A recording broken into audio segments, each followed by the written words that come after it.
Hey, everybody. Happy Wednesday. It's the Pete and Craig Show. Everybody, welcome to Bulden. And if you're paying attention on YouTube, I'm enjoying my Zoom effects. And if you're not paying attention on YouTube and only listening to us, then it might just be a good reason to check out what. Craig's got a wonderful mustache on. I sure do. You got a wonderful mustache. Looks good. Craig, what are we talking about today? Watch this, Pete. And it comes right back again. Right back. It's great. See, for the kids listening at home and not watching, Craig, that falls on nobody. Funny. Yeah, it's okay. It's not funny to anybody. So it's okay. So today we're talking about something very interesting, by the way, Peter. Yes. Thank God you have me here, because I didn't put any of this together, but I can comment on it.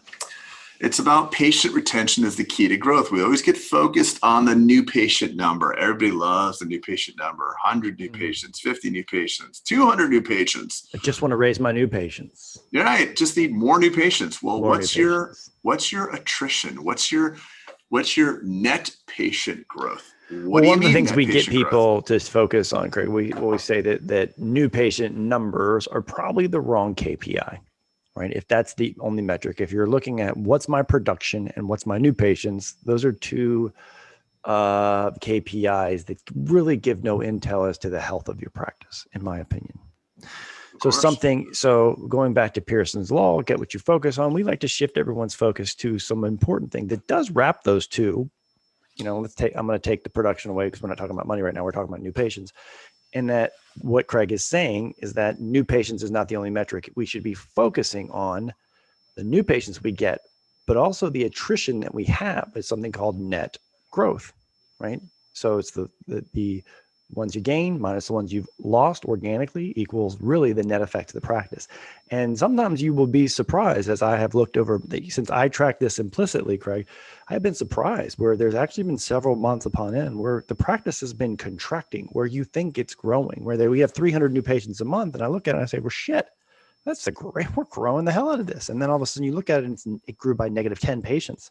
Right. So it's the number of people that showed up minus the number of people that became 18 months and 1 day distant to your practice. So if you get 300 patients in the month of June, but 310 are 18 months and 1 day overdue, you lost 10 patients, net 10 patient growth. It's important. So that's a cool thing to do. Look, and your if you're not using an analytics software to tell you that, then you can easily, obviously, just extrapolate it from using your patient management software, and then delegate that to your office manager. Put that in, or someone in your ecosystem to delegate that to deliver the data, so that you don't have to go harvest it each and every month because you'll forget.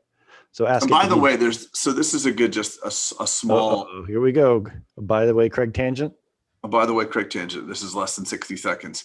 So everybody feels a certain way about their practice and their numbers, but really numbers should be accurate, and you shouldn't go on how you feel. You got to look at the logic, the data. It's like, show me the math. You got to see the math. So there's another podcast, by the way, that we got to do, Peter, about busy and productive, because just like we're talking today about new patient growth, there's also busy versus productive. There's a lot of dentists out there that are very happy that they're booked up for 6 months in advance, but yet they're on 15 different PPO insurances. So they're busy as hell, but they're actually not enabling their practices to grow with fee-for-service patients because they're booked up so far. Fee-for-service patients, if they can't get in for 3, 4, 5, 6, 8 weeks, I'm going to give you a prescription for Adderall. This is not what we're talking about. You are totally going off topic. No, but this is important because this is about how you feel. And we're talking about patient retention as the key to growth. And everybody out there is like, no, it's not. Not about retention. It's about new patient numbers. As long as we're getting those new patients, that's what I'm saying. So it's feeling versus, and that's why we're getting into this right now. So it's not how you feel. The retention is the key. So let's get into topic number one. There's really we've written down 5 ways, which really has grown. So it's more like 5 to 7 ways. Let's just call it today. This depends on how far and fast we'll go in this podcast. But there's a list of 5 things that we think are the number 1 ways to create that retentive experience. And when I say 100%. Experience, it's about a retentive experience. How did you make them feel when you got an at bat with them? So Craig, Yeah. what's number one, which is crazy? Give some context to this. So number one is the most important, by the way. We hold summits, and obviously y'all know that. And typically we will quiz live audiences who's doing X, Y, and Z. But Craig, so what's the number one way to create patients from, or creating raving fans, raving experience, number one way for patient retention? The number one thing you can do, and this question is asked to me a lot, like, if there's only one thing you could do in my practice, what would it be? And people are thinking like, oh, employ sleep apnea, or like, take a COIS course, or like, do full mouth recon or Botox, whatever. It's not. It's so simple. The number one thing for us that we believe to increase your patient retention and to increase your overall culture and experience for the practice is just the post-op call. Simple. Not sexy, you call but simple. Your patients? And some of you who do it are rolling your eyes right now saying like, well, duh, like, and those of you who aren't are saying, oh, I don't want to bother the patients. Or it's so below me to do that. Like, what do you mean? Like, you mean the actual doctor? I just did a crown. Like, aren't they going to think something's wrong? Hey, this is Dr. Jones. I'm worried that would make people think like, that something was wrong. Here's the cool thing. I totally agree with you. I think it's the lowest hanging fruit in dentistry. If you're not doing it and you want to grow your practice, easy. Hang up. Don't spend any more on marketing. Don't spend any more on marketing. But basically just do this. Just do this. So true, because it's simple, but it's amazing how many objections I always get when I suggest that to doctors. It's like, well, God, they're going to think something's wrong. That's so below me. But it's so easy. And by the way, there's software that can send a voicemail. I don't know exactly the software, Pete. You probably know more than I do. But there's special software that can send a call directly to voicemail. Did you know that? No, I didn't know that. Yeah, I don't know what it is. I just know certain voice over IP providers can do that. So imagine that, like, hey, it's Dr. Jones from Family Dental, just checking in on you, making sure you're feeling okay. If you have any problems, give me a shout. Nothing HIPAA, nothing, because you want to watch out. You don't want to say like, hey, Mrs. Jones, hope your denture's feeling great. And then the wife gets the email. I'm like, oh shit, my husband wears a denture. You don't want to have that. But just something generic that could be just like, hey, it's Dr. Jones from Family Dental, just making sure you're feeling okay. Because what happens is, let's say the bite is high that night. Let's just say the bite is slightly high and they went in for a routine filling and now they're tapping on the tooth for 4 to 7 hours. They call their friend goes on Google. Their friend's cousin is a dentist that's retired. He's 90. And he says, you probably need a root canal. And the next thing that you find is your patient is freaking out because they're marinating all night. And the very next morning, they are freaking out and saying that they have a major problem. When in actuality, all you needed to do was call that night and say, how you feeling? What's kind of funny when I tap on my tooth, it feels a little sensitive, a little sore. No big deal, Mrs. Jones. We'll get you right back in the morning. It's a quick bite adjustment. So bad news gets worse with time.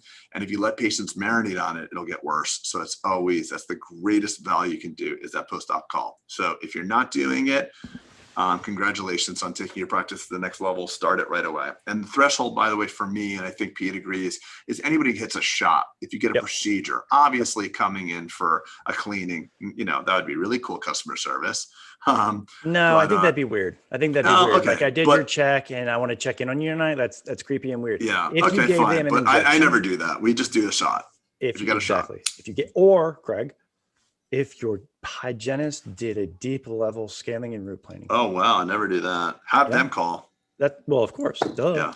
I'm saying that would be weird for you to call. Be like, hey, how is your scaling and root planing with Cynthia? Super weird. If you were the one who gave them a shot, which they were probably scared of getting, you're checking in on seeing how you're feeling. And I used to say that in the verbiage. Hey, I just want to check in on you. I know you had a procedure today. You may have a little inflammation. Just wanted to see how you're feeling. Doing great, doc. Doing not. Oh my God. I can't believe you called me. I can't believe you called me. And guess what? They will tell 5 of their friends. Did your dentist call? Mine does. Yeah. But the other thing is, like you were just alluded to, most times it'll go to voicemail and they'll catch it and they'll get it and they'll text you back. Hey doc, all good here. Thanks. Boom. And some people are so hesitant to give out, like, they call. I used to in the beginning call from a blocked number, and I was like, "That's so lame." Yeah, my patients have my number. I don't give a shit. Right, but I used to be so afraid, Craig, that like, oh my God, they're gonna get my cell phone and they're gonna crush me from now until for the next 10 years and just text me all the time. and no one ever abused it. So no one abuses it. By the way, you know how many doctors respond to me when I say this? Like, it seems unprofessional for me to call my patient. Like they're so, entrenched in their doctor role that it's like, ego. yeah, That's so such an lame. egomaniac thing. Like, So lame. that's an egomaniac thing. Anyway, so that's Anyway, tip number one. Do it. Tip On number to one. tip number two. Tip number two. Two I'll would let you be, handle that one. all right. So this is the level of communication, meaning the level of communication in your office. Are you making it easy for them to schedule? Are they able to have proximity to the providers? Meaning that, like, my hygienist will a lot of times reach out to their patients via email or text them if they have permission. We will make the means of communication very easy to do. Do not make it be a challenging. Do not make it challenging for people to come in and give you money. Right? Exactly. It sounds funny, but it needs to be said. Make it easy. As a level of community, are you able to text the office? Like, we use ZipWhip, right? We use our landline that zip whips to a platform so people can call or text, because our society is text now. I do not want to use my phone as a phone. I do not want you to call me using the phone. So, right, we are all conditioned, especially the generations behind Craig and ours. Patients who are, for Craig, it's patients who are under 50. Yes, it's true. But it's not even funny anymore. It's actually, it used to joke around with me and say, like, when Craig's 70 and Craig's 50, it's true. I'm rounding the corner. I'm 49.6. Are you hitting the easy button for access of levels of communication for your patients? Text access? Do they have the provider's email? Do they have your contact, just in case? They wouldn't schedule you through you, and they know that. But just make it easy. Just make the experience be seamless for them to continue. And I want to add I want to add on to that. It's not just the communication. Are you offering virtual consults? Mm-hmm. Can patients come in for an aligner check, that 5-minute visit to make sure they're in the proper aligner? Can they do that over FaceTime or Zoom? I mean, just you think, it's just a 10-minute visit. But I mean, the average person doesn't live 1 minute from your office. So they have to leave work, they have to get in a car or take transportation. It's not a 5-minute visit for them. It could be a 5-minute visit in your practice could actually take an hour and a half of your patient's time. So be conscious of that. Also, things like, same day dentistry, or same day crowns and all that other stuff. It's you got to think, I'm going to jump that's number around. 5, Craig. Don't jump up. Okay. I won't. It's actually 4 and 5 together. Okay, so you have to take the next one because I have nothing to say about that. The next one I'm going to surprise you with already. I'm about to go to share screen. I'm not surprised because I'm looking at what. So but you haven't seen my screen yet. I have not. So the next one is, what would Carvana do? I wrote on the list. And so I saw this. I'm a big Twitter fan. I don't do Instagram or anything like that, but I like to watch Twitter because I think Twitter is a mind feed versus Instagram is a picture feed. And so I think you get to see people's thoughts. Enough on that rant. But I saw this girl who I follow, this gal, or somehow she's in my thread. She basically was raving about how her Carvana experience was. And so they knew she was new to the town. So what you're looking at, if you're listening at home, is they knew she was a new mom. They knew she was new to the area. She bought a car from Carvana, but when it arrived, delivered, it had a welcome mat for her new home. It had best mom jokes ever book. It had welcome to Charlotte guide, all these things. And it was a next level brand ambassador. So what happened with there is she shared that with the 30,000 followers on Twitter that she has for free. So this is a next level thing. Obviously, you can extrapolate the experience that you could give to your patients, but if you're focused on it, I promise you will find it. And you may find that exact analog of like this Carvana experience to people at scale. Absolutely. And we talk about that in our book, by the way. There's that quote I said, be worthy to be talked about. Yeah. You can hire a marketing company as one of our chapters in our book. You can hire a marketing company that can craft some sticky little slogan or saying, or you can actually make something worthy to be spoken about. Right. So what would Carvana do? I look at that as like, be marketable, make an experience, whether that Peter and I have little onesies like future patient of SDG or ADS. Mm-hmm. And whenever we see a pregnant patient, we run over and give them a onesie. How much does a onesie cost? $7, $8? They'll never forget that. Yep. Branded things that you sell, but yeah, whatever you can do to kind of increase the experience. And we took it a step further, and it was an unsustainable experiment on my end, Craig, but I think I've told this in the summit.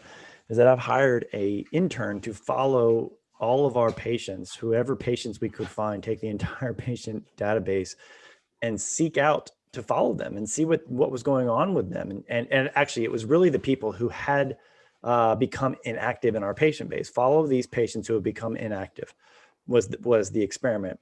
And then just reach out to them.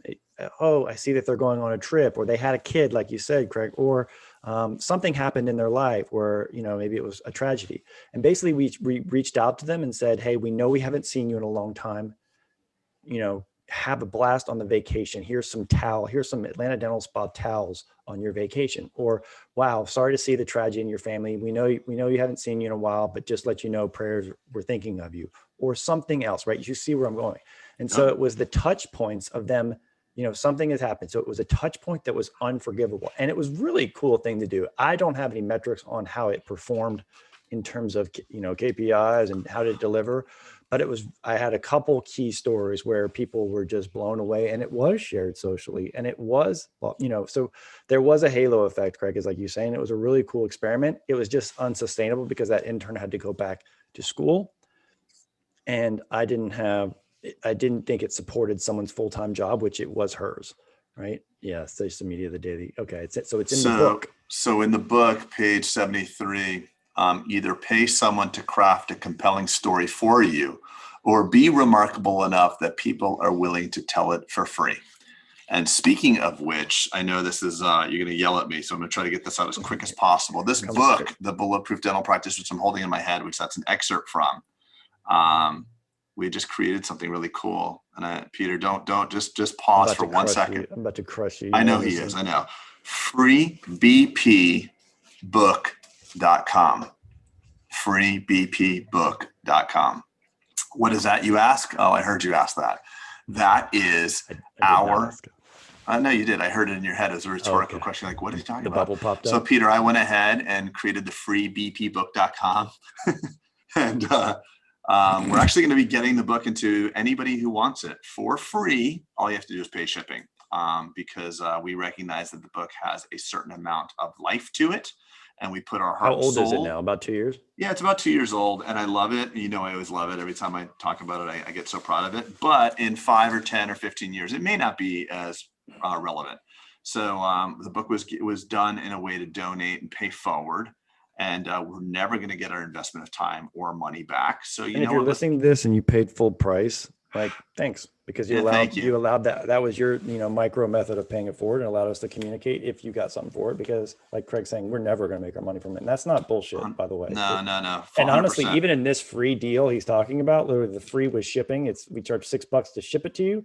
$5.99, Peter. But the cost of printing is more than that. So it truly is. The thesis is, or the ethos of this is really just to kind of, is a way of there is some altruism to cover, but we also have to cover our ass in terms of not just going the whole. But we're going negative. Every dentist on the planet right now wants to buy the book. We're going to pull that link down. That's going to go inactive. That'll go inactive. So if you're listening, go to freebpbook.com, buy a copy or two, because if you're a hygienist, your office manager, you work with other dentists, go ahead and drop a copy for you, for your friend. Well, it makes a lot more sense. Like I have a dentist friend in town, Craig, that bought it, and he sent me a picture of it. Me too. I got one in town too. It was he bought it and then showed a picture of his whole team around a table. Like they had highlighters out and they were really going through it like a text. It was really cool. So use that link too. By 8, by 10, whatever you want to do, by 1, whatever. It's our continuation. Yep. Step number 4. Sorry for that, Peter. Thanks for not. I get uncomfortable with I like the give, but I don't. This is a give, bro. I know, but I get uncomfortable. I like to stay on task. Okay, but here it is. This is the Bulletproof. It's so good, Peter. The cover. It's nice. Embossed bullet holes. Oh, I'm so happy with this thing. When's the last time you looked at this book? I don't know, Craig. Okay, and by the way, the Audible version too. Okay, I won't. So number 4, I love this one. Be Uber Amazon-like from a business standpoint. So we're all focused on our competition. Listen, Target was really worried about Walmart. Walmart was worried about like what Kmart was doing at the time. And guess what comes along? Amazon. They weren't even thinking about it. So Amazon flipped everything on its head. Uber flipped everything on its head. There were people literally paying millions of dollars for medallions and taxi medallions. They had no idea Uber's coming along. So what is the Uber and Amazon to dentistry? What is going to be coming? What's happening? What is somebody going to do that is going to make your office instantly irrelevant?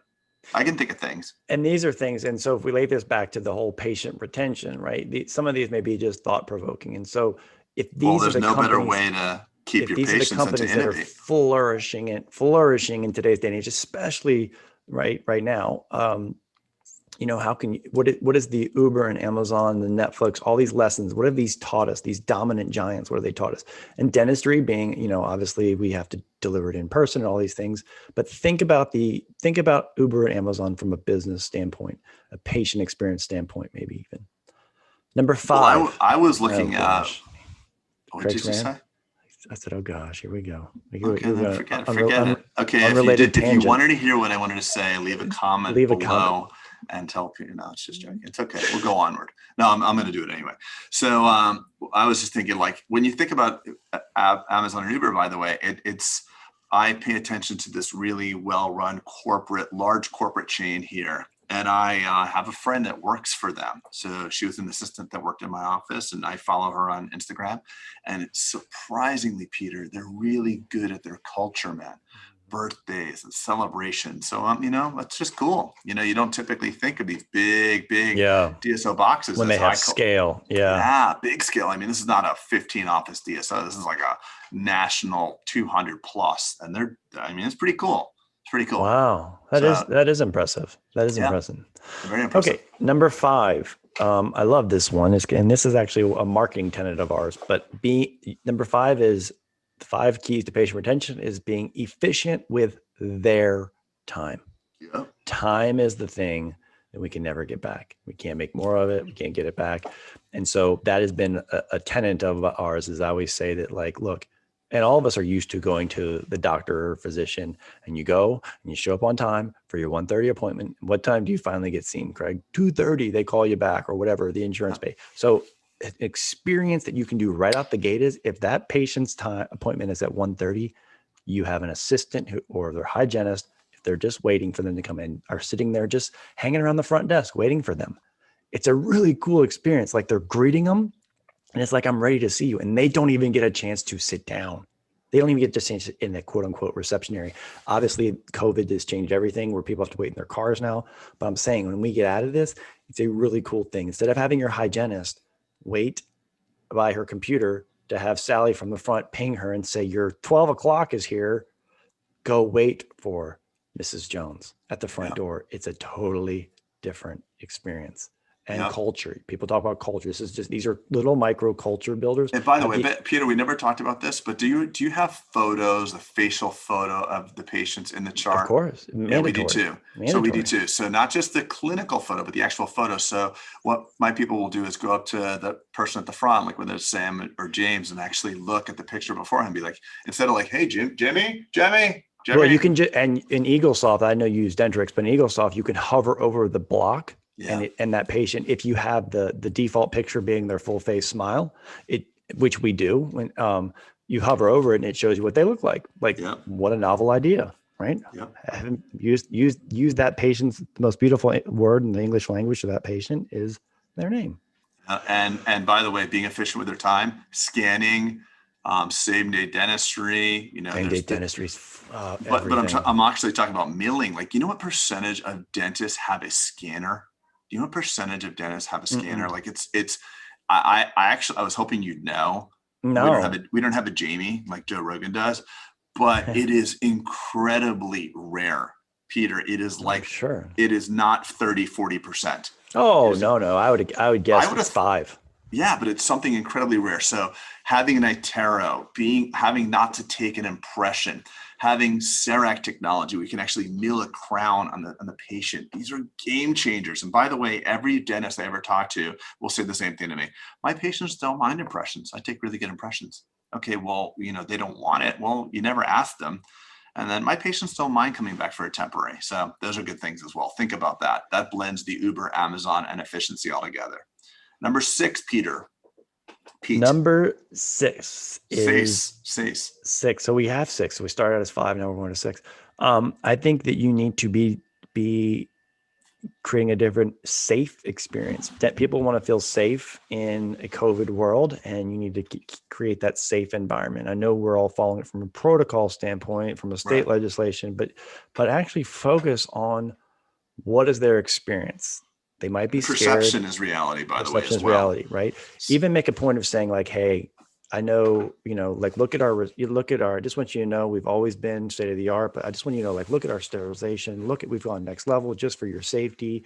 We want to keep you safe in your car. Here's all the things, we got these air filters, like make a point to talk about the steps you've gone in, not to just be compliant for you and your team, but make a point to say like, we went above and beyond for you to make you feel safe in an area where dentistry was already scary to begin with. And now you're doing it dentistry meaning scary emotionally. People get scared of it, but now you're scared of it doing it in a COVID situation. By the way, COVID contracted the timeline. We talk about, and not to bring up the book again, Peter, but we talk about like if your office looks like the interior of the Brady Bunch house, all your, the wood paneling on the walls and the pea green carpet and the old ratchet equipment, people were not feeling good about your quality. But they would often, like there were restaurants and dental offices that pre-COVID that people say, hey, Peter, you got to go check out that Thai place. It's a total hole in the wall, little place, very dark, but the food is amazing. The food is amazing, Peter. So please don't judge a book by its cover. Or go see Dr. Jones. Listen, he's an old school guy, but equipment's not that new. It's a little kind of dumpy, but he cares so much. Carpet on the ground. He cares so much. Now you go to those two places and you're like, fuck, I am unsafe here. Yep. It was never a safety thing. So now the modern look, technology, clean environment actually translates into, am I going to be physically safe here? It's funny. That's actually a difference. It's totally different. Literally, but I think about that all the time. I have looked at a couple places, like go do an IV recently and go look for a new physician. And I literally was searching for pictures of what the facility looked like to ensure just what you're saying. And look, I would not have done that. I would not have done that a year ago. You look at an old building with the drop ceiling and everything's hanging low. And then you look at that air handler in that building. And that air handler looks like the inside of something from fucking Ghostbusters. And that we don't know enough about coronavirus yet, but it's all pointing to airborne filtration, HVAC, blah, blah, blah. So look, I'm thinking if that air handler is neglected, what is your statum? Right. Is your spore testing up to date? It's another level. Patients did not know to ask, can I see your autoclave? Can I look at, they don't even know what an autoclave is. Now everybody's thinking about optics are completely different. And me as a consumer... Sorry, and by the way, I was a big proponent, believer in LEED certified buildings. I built one 7 years ago. No one even knew what the hell that was. But a LEED certified building requires that you turn over the air more frequently. So we did this study 6 months prior to moving in our old building and 6 months post of how many people were getting sick. And we reduced, this is back in 2012 now, 2013, we reduced the amount of sickness by like 40%. Just because of our air turnover. So our building has 66% more fresh air turnover. And by the way, your Johns Creek office has mandated, because of the Georgia building code, it's constantly getting every year newer your building is. It's a safer, healthier building because codes are changing. Well, you have so much sunshine, that UV, you do too, natural UV. Yes, I know. But in Johns Creek. Yeah, the UV, well, all of them, but I'm saying yeah, and that's a cool thing. And honestly, Craig, what's lost on us is I actually have been using pictures of the sterilization in some ads recently just to say because that is the new optics is what's this? Am I safe? So I'm using that because people pick from a fear-based psychology, meaning, am I going to be safe? Is this person going to hurt me? God, I could go on for this. Yeah, but forever. You know what I'm saying? It's like a year ago this time, and I had conversations. Oh, that sushi place, total dumpy. But it's a hole in the wall, but it's so good. So good. Yeah, the guy. And now you walk in, you're like, oh shit! I just got COVID. Awesome. What does that smell? Is that tuna or is that COVID? I can't quite tell. Hepatitis. That's hepatitis. Hepatitis, delicious. Yeah. Hamachi? I thought you said hepatitis. I'll have that. That sounds nice. Oh god, Craig, we've had some good banter lately. I have to digress. Craig and I had a conversation the other day from a vendor that we were going to use for this product. And literally we were doing like just the thing we do. And she literally couldn't stop. Like she couldn't continue because she was like, you guys, like, is this a thing? And we were just kind of like, yeah. Oh man. Oh, Craig, I love us. Enough about us. What do you think about us people? No, I'm just kidding. So anyway, and the 7th, it's kind of like a loose 7, but any integration into the Craig, person's I just text life. you. Don't do number 7 because it's not Oh, you did? applicable. Yeah. Oh, I didn't see that. Read No, your you didn't Zoom send it notes. yet. Read No, your you didn't Zoom send it. chat. Yes. Oh, it was don't just do 7. No, I want to do it. So it's talking about like how we fit into people's lives. And I think the way an integration into their life is resonating with your values. So there was a Facebook post recently, and I had something to say about this. There was a Facebook post, and it said, I want to do business with a dentist that cares about the community, because people are choosing to do businesses that they admire their culture. Mm-hmm. So you're not just a dental office. Whole Foods is not just a grocery store. Chick-fil-A is not just a fried chicken sandwich. It actually resonates, means more to them and their life and their values. So stand for something and have people resonate with your business. I'm glad you did that. Honestly, I said don't do it because I thought it was tying too closely to number 3, which was with Carvana, but you took that into a whole different level, which is great and brilliant. Yeah, buy from companies. Things that are do things that resonate with the people that you want to attract. Yeah, right? align like with that's you. a beautiful. Yeah. Thank you for doing that. Thank you. That's awesome. So the funny thing was that someone on that Facebook post started posting, they got a big building, they're trying to pay for all that, and then the amount of community support that came out, like, oh no, look what he did, or look what they do, rather. It's cool because people buy from companies they admire. Chick-fil-A just feels good. It's not good for you, but yes, ma'am, my pleasure. Thank you, sir. Have a, whatever they do. They close on peanut Sundays. oil is so much healthier. That's maybe. not, but it just I know, feels good. but that's a narrative, and no one goes home and Googles that. They just think, oh, cool, better. Anyway, that was actually really good, Craig. You did a good job today on your thanks, podcast, Petey. buddy. Thank you did a good job. You stayed on task. I only had to give you micro doses of Adderall, and you actually stayed on task. No Adderall needed, brother. It was great. Cool, guys. So any other announcements? I'm excited about the freebpbook.com, naturally. Free FREEBP book, BOOK.com, not .us.com. But anyway, buy some copies. It's a great gift for the holiday season. We do not make $1 on that. We promise you that, but we want to get this book into as many hands as possible. It was a lot of effort, a lot of money, and a lot of time. So we wanted to go forward. And also, big thing, people tell us all the time that they love our book. Please review it. We would love a review. So review the book. Go on Amazon, drop a review in the podcast. Let's get our awareness up. We don't want to be the biggest kept secret in dentistry. And that's all I got, guys and gals. Okay, everybody. That's it from Pete and Craig Show. We are over and out. See you guys.